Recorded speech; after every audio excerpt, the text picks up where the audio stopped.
Hey guys, what's going on? It is Cruzavi here, back with another video, and today I'm very excited to start off our video series on how to improve your aim in Valorant.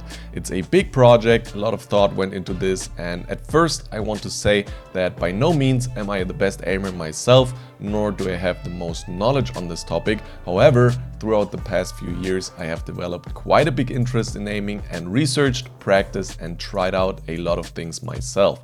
A couple of my Kovac scores are decent and I peaked Immortal in Valorant. And I also have quite a few years of producing tutorial content under my belt, so I hope that I'll be able to explain the points I want to make clearly.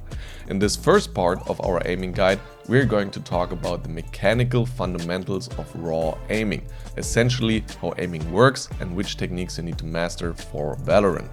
In parts 2 and 3 of this series, we're going to cover aim training and which game-specific factors are playing a fundamental role in Valorant next to raw aiming.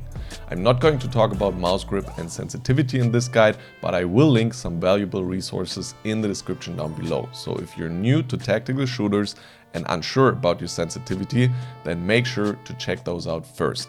And now, without further ado, let's get right into the video.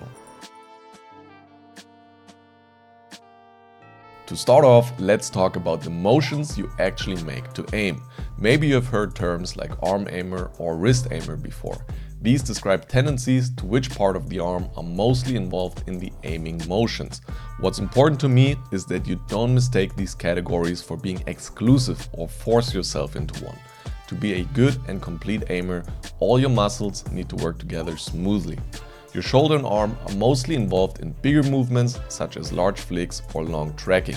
The joints, for example your elbow, often act as sort of an anchor and pivot point that stabilizes your aim and gives you some orientation. Your wrist is a more precise tool for smaller movements and flicks. It once again provides an anchor point and gives you a lot of control within its range of motion. And finally, your fingers are perfect to perform tiny motions called micro adjustments, making your hand the most precise tool you have available to aim. What you need to realize is that there is no way you could consciously control all these muscles and isolate them to a point where you only use your wrist for flicks or turn around, not use your wrist at all and only aim with your forearm. It's more important to focus on the outcome, meaning the motions that your crosshair makes on the screen rather than the input. Let your body do its thing and find its own flow and rhythm when aiming. You can view the mouse as an extension of your arm and your goal is to always be in control of what it's doing, hence the name mouse control. With great mouse control, no matter the crosshair motion that's required by the aiming task at hand, your shoulder, arm, elbow, wrist, hand and fingers will know exactly what to do and how to coordinate themselves in order to get the crosshair to where it needs to be. I know it might sound a bit confusing, I am describing a very complicated process and give the advice to let the pieces fall into place by themselves, but that is actually the beauty of how the human body learns and functions. Just as a little child never needed complicated instructions on how to move its muscles in order to learn to walk, you don't need precise instructions on how you need to move your muscles in order to aim.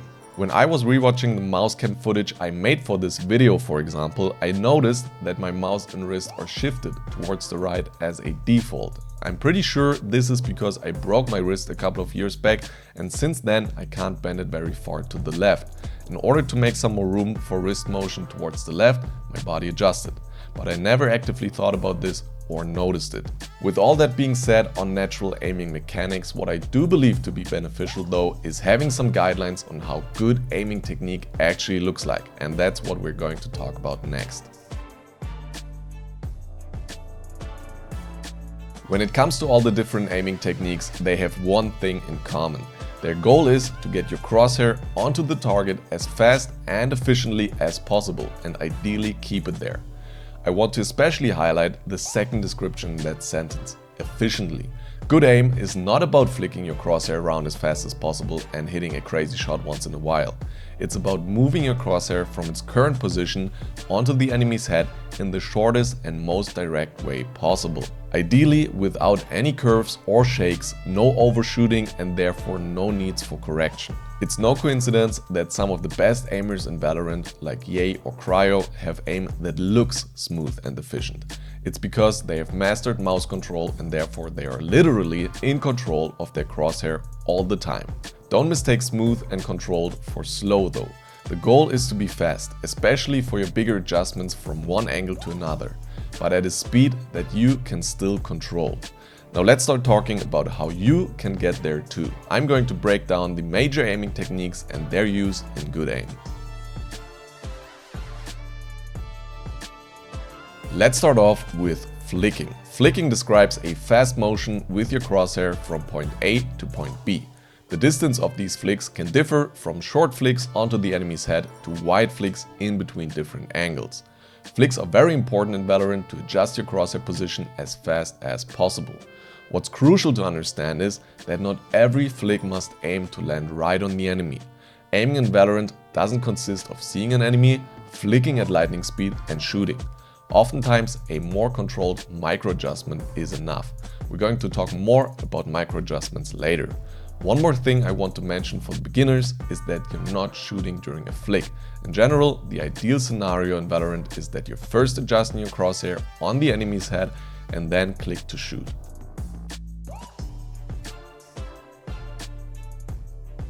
Tracking is another fundamental aiming technique, where you try to keep your crosshair on a moving target all the time, essentially tracking its movement. Contrary to some people's beliefs, tracking is actually important in a tactical shooter such as Valorant, because most of the time your target is going to be moving for a short period of time, and you need to be able to track that movement initially until the target comes to a stop or you're on target and go for the shot.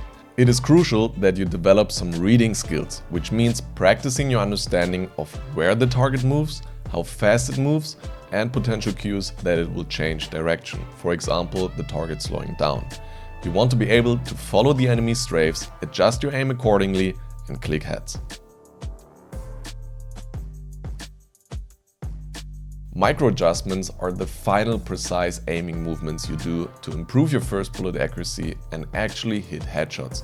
They describe the slight corrections of your crosshair position when it is off by just a little after your initial bigger aiming correction. A common follow-through is flicking close to your target, micro adjusting onto its head, and then shooting.